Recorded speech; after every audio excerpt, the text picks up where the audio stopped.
या कुक्षि विवरे कृत्वा स्वयं रक्षति सर्वतः नमामि जननीं देवीं परां प्रकृतिरूपिणीं कृच्छ्रेण महता देव्या धारितोऽहं यथोदरे तत्प्रसादात् जगद्दृष्टं तन्मातर्नित्यं नमोऽस्तु ते पृथिव्या यानि तीर्थानि सागरादीनि सर्वतः वसन्ति यत्र तां नौमि मातरं भूतिहेतवे మాతృదేవో భవ పితృదేవో భవ. తులారాశి వారికి ఫిబ్రవరి నెల 2026 సంవత్సరంలో గోచార ఫలితాలు ఏ విధంగా ఉన్నాయో సశాస్త్రీయమైన పద్ధతిలో తెలుసుకునే ప్రయత్నం చేద్దాము. తులారాశి వారికి చతుర్థ స్థానంలో బుధ, కుజ, రవి, శుక్ర 4 గ్రహాలు సంచారం చేస్తున్నాయి. ఇవి నెలంతా పూర్తిగా చేయటం లేదు. అక్కడ సంచారం 4వ స్థానం అయినటువంటి సుఖస్థానంలో పూర్తిగా చేయటం లేదు. తదుపరి కొద్ది రోజులు గడిచిన తర్వాత అవి సంక్రమణం చెంది కుంభరాశిలోనికి ప్రవేశిస్తూ ఉన్నాయి. అంటే ఈ 4 గ్రహాలు బుధ, కుజ, రవి, శుక్ర 4 గ్రహాలు 2 రాశుల్లో ఈ నెలంతా సంచారం చేస్తున్నాయి. 2 చోట్ల ఒకే రకమైనటువంటి ఫలితములను ఇవ్వజాలవు. ఈ 4 గ్రహాలే కాకుండా పంచమ స్థానంలో పూర్తిగా నెల రోజులుగా ఉన్నటువంటి రాహుగ్రహం ఉన్నది ముందు నుంచి. దాని గురించి కూడా మనం తెలుసుకోవలసి ఉంటుంది. ఇక్కడ తులారాశి వారికి చతుర్థ స్థానంలో బుధుడు ఒక 4 రోజులు మాత్రం సంచారం చేస్తూ ఉన్నారు.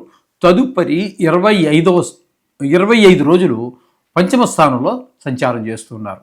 ఇక్కడ బుధుడు చతుర్థ స్థానంలో సంచారం చేసే 3 రోజులు మనకి అందరి యొక్క సహాయ సహకారాలు, ఇంట్లో వారు, బయట వారు, తెలిసిన వారు, తెలియని వారు, ఇట్లా మనకి ఇంతకుముందు పరిచయం ఉన్నా లేకపోయినా కొంతమంది అట్లా అందరి యొక్క సహాయ సహకారాలు 3 రోజులు అందుతాయి. తదుపరి 25 రోజులు ఆయన మకరం నుంచి కుంభంలో ప్రవేశించారు. అక్కడ 25 రోజుల పాటు ఉంటారు. ఆ 25 రోజుల్లో వారు ఇవ్వబోయే 5వ స్థానం కాబట్టి 5వ స్థానంలో బుధగ్రహము శుభ ఫలితములను గోచార రీత్యా ఇయ్యజాలరు. కాబట్టి అక్కడ ఆయన ముఖ్యంగా సంతానం మీద దుష్ప్రభావం చూపిస్తారు. చదువు మీద శ్రద్ధ, అలాగే గాయాలు తగిలించుకోవటం, చెడు స్నేహాలు ఇట్లాంటి అన్నీ ఉండి సరిగా మార్కులు రాకపోవటం, ఒకవేళ గట్టిగా చదవగలిగినా కూడా చదివినా కూడా ఆ సమయానికి జ్ఞాపకం రాకపోవడం ఇత్యాది అనేక రకాలైనటువంటి అనర్థాలన్నీ పిల్లల మీద చూపిస్తూ ఉంటారు. ఈ బుధుడు ఈ విధంగా ఉంటుంది. అలాగే తదుపరి కుజుడు గురించి మనం చెప్పుకుందాం. కుజుడు 23 రోజుల పాటు చతుర్థ స్థానంలో సంచారం చేస్తూ ఉన్నారు. తదుపరి 5 రోజులు, ఎందుకంటే ఈ ఫిబ్రవరి నెల 28 రోజులు మాత్రమే. కొన్ని సందర్భాలలో కొన్నిసార్లు 29 రోజులు కూడా వస్తూ ఉంటుంది. కానీ ఇప్పుడు ఈ 2026 సంవత్సరంలో మాత్రం 28 రోజులు మాత్రమే నెలకి జరుగుతున్నది. కాబట్టి ఈ కుజుడు 23 రోజులు చతుర్థ స్థానంలో ఉన్నప్పుడు ఆయన ఇచ్చే ఫలితం ఏ విధంగా ఉంటుంది అన్నట్టయితే అక్కడ ఆ తల్లిగారి ఆరోగ్య విషయంలో కొంచెం ఇబ్బందులు ఉంటాయి. అలాగే విద్య విషయంలోనూ ఇబ్బందులు ఉంటాయి.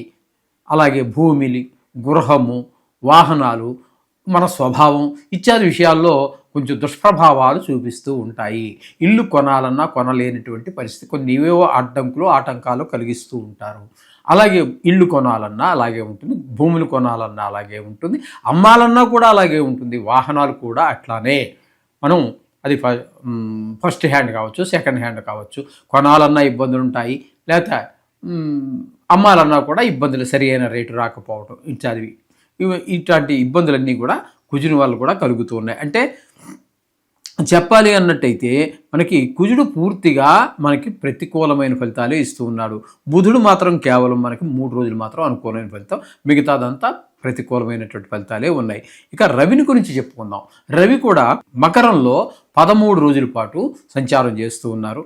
13 రోజులు ఇక్కడ 4వ స్థానంలోనే సంచారం, అనుకూలమైన ఫలితములు ఇవ్వరు. ఆయన కూడా ఈ 4వ స్థానానికి సంబంధించినటువంటి విద్య, భూమి, గృహము, వాహనాలు వీటన్నిటిలో తల్లిగారి విషయంలో, ఆరోగ్య విషయంలో కానీ ఇటువంటి వాటిల్లో ఇబ్బంది రవి కూడా కలగజేస్తూ ఉన్నారు 4వ స్థానంలో. ఈయన కూడా ఇక్కడ ఈ 13 రోజులు వీరికి రియల్ ఎస్టేట్ వ్యాపారులకి, వాహన విక్రయదారులకి అనుకూలమైన ఫలితము కాదు. ఇకపోతే ఈ రవి మిగతా 15 రోజులు పంచమ స్థానంలో సంచారం. అక్కడ కూడా ఆయన శుభ ఫలితములు ఇవ్వరు. కానీ 4వ స్థానం ఇచ్చే స్థానంలో ఉన్నప్పుడు ఇచ్చే ఫలితాలు వేరుగా ఉంటాయి. 5వ స్థానంలో ఇచ్చే ఫలితాలు ఏంటంటే ఇక్కడ సంతానం మీద, ముఖ్యంగా చదువు మీద, వాటి దెబ్బలు, గాయాలు తగిలించుకోవడం, చెడు స్నేహాలు ఇత్యాది వాటి మీద ఎక్కువ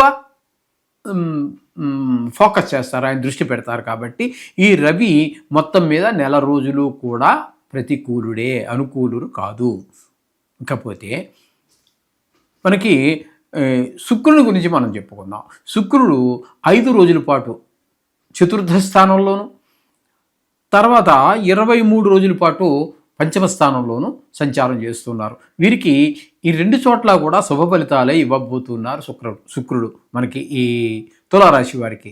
ఏ విధమైన ఫలితాలు వస్తున్నాయి అన్నట్టయితే 4వ స్థానంలో ఉండగా శుక్రుడు తల్లిగారు ఆరోగ్యం బాగుండటం, అదే వాహనాలు, గృహాలు ఇట్లాంటి వాటిల్లో అన్నింటిలో కూడా ఆయన మనకు అనుకూలమైన, అమ్మాలన్నా అమ్మగలుగుతాం, కొనాలన్నా కొనగలుగుతాం, వాటి వల్ల సుఖాన్ని కూడా పొందగలుగుతాం. ఈ విధమైన ఫలితాలన్నీ కూడా మనకి శుక్రుడు 5 రోజుల్లో కల్పిస్తే, తదుపరి ఆయన కూడా సంక్రమణం చెంది కుంభంలోకి ప్రవేశించి అక్కడ 23 రోజుల పాటు శుక్రుడు ఉంటున్నారు.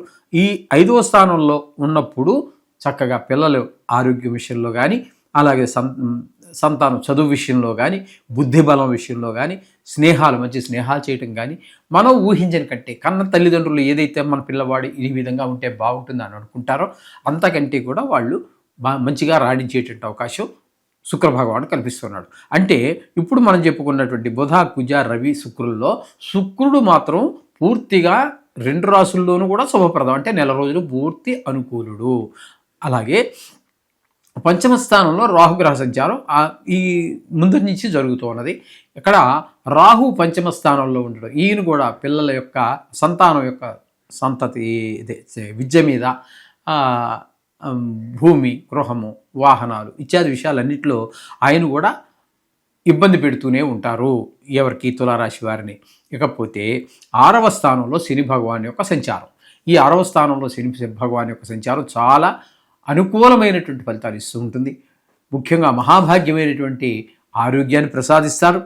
అలాగే అప్పులుంటే తీర్చేయగలుగుతాము, లేదా అప్పు కావాల్సి వచ్చింది, మనం అప్పు దొరుకుతుంది, అది బ్యాంక్ కావచ్చు, ప్రైవేట్ వ్యక్తులు కావచ్చు. తద్వారా మొత్తం మీద ఏంటంటే ఈ శని భగవానుడు 6వ స్థానంలో ఉండి ధనానికి లోటు రానివ్వరు. అప్పు తీర్చేయాలన్నా తీర్చగలుగుతాం, తీసుకోవాలన్నా తీసుకోగలుగుతాం, సద్వినియోగం కూడా అవుతుంది. ఆ విధంగా ధనానికి లోటు రాకుండాను ఆరోగ్య విషయంలోనూ చాలా మంచి సహాయ సహకారాలు శని భగవానుడు అందిస్తూ ఉన్నారు. ఇకపోతే గురువు భాగ్యస్థానంలో గురు సంచారం జరుగుతోంది. భాగ్యస్థానంలో గురు సంచారం కూడా చాలా శుభప్రదమైనటువంటి ఫలితాలన్నీ కూడా ఇస్తారు. భాగ్యస్థానం అనేటప్పుడు మనం చెప్పుకున్నాం కదండి, తండ్రి గారి ఆరోగ్య విషయంలో బాగుంటుంది, గుళ్ళు గోపురాలు తిరగలుగుతాము. భాగ్యము అనేదానికి నిర్వచనం వీరు చెప్పినవి కొన్నే ఉన్నాయి, కానీ మరి చాలా భాగ్యాలు, అది భావాద్భావం తీసుకుంటే పిల్లల విషయంలో మంచిగా ఉంటుంది. అలాగే తల్లిదండ్రులు పొద్దుటే లేచి తల్లిదండ్రులు చూడగలగటం ఒక అదృష్టం, వాళ్ళ పాదాలకు నమస్కారం చేసుకోవడం అదృష్టం, మంచి మాట్లాడడం అదృష్టం, మంచి ఇల్లు ఉండటం అదృష్టం, మంచి వాహనం ఉండడం అదృష్టం, మంచి స్నేహితులు ఉండడం అదృష్టం. ఈ విధంగా అనేక రకాలైనటువంటి అదృష్టాలు మనిషిని కలగజేస్తూ ఉంటారు.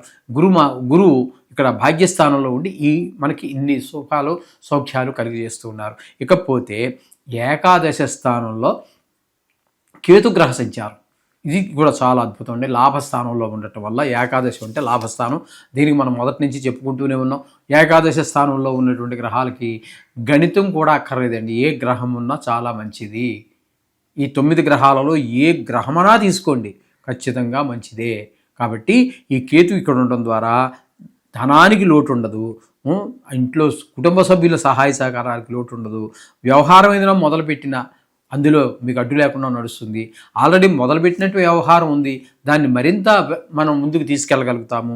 ఈ విధంగా లాభస్థానంలో ఉన్నటువంటి కేతు కూడా పరిపూర్ణమైనటువంటి సహాయ సహకారాలు అందించడం ద్వారా ఇక్కడ తులారాశి వారికి మొత్తంగా మనం చెప్పుకోవాలి అన్నట్టయితే శుక్రుడు పూర్తి శుభుడు ఏమండి, అట్లాగే శని భగవానుడు పూర్తి శుభుడు, గురువుగారు పూర్తి శుభుడు, కేతువు పూర్తి శుభుడు.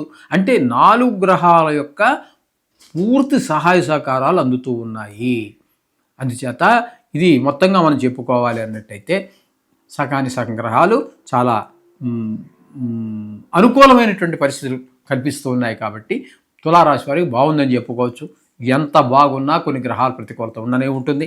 వాటికి మనం రోజు చెప్పుకుంటున్నట్టుగానే వాటిని ప్రతిరోజు ఆరాధించడం చేయండి.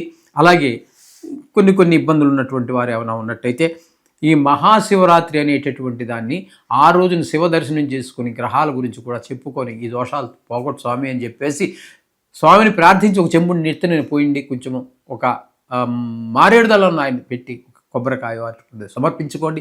మీ భక్తిని ఏ విధంగా మీరు ప్రదర్శించాలనుకున్నారో ఆ విధంగా ప్రదర్శించుకోండి. చాలా ఈ నవగ్రహాల యొక్క దోషాలు తొలగి సర్వశుభాలు చేకూరుతాయి. శుభం భూయాత్.